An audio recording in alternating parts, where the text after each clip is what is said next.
You can keep your Keurig brewer looking and performing its best by cleaning it regularly. Here's what you'll need: a large mug, a non-abrasive cloth, dish soap, and access to a sink. The process will take about 5 minutes. First, use a damp, soapy, non-abrasive cloth to wipe down the exterior. Don't immerse the brewer in water or other liquids. To clean the drip tray, slide it towards you while keeping it level to avoid spilling accidental overflow. Clean the drip tray and drip tray plate with a damp, soapy, non-abrasive cloth. You'll also want to clean the water reservoir and lid about once a week. Remove the water filter if you have one. Clean the reservoir and lid by hand with a damp, soapy, non-abrasive cloth and rinse both thoroughly.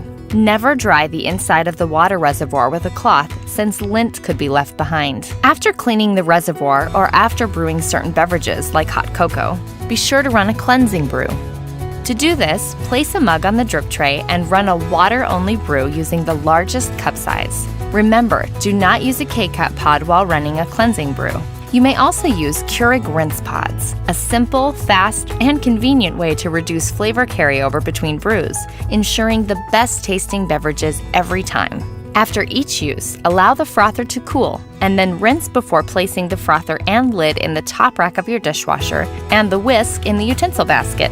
Let dry, and then reassemble for the next use. That's it!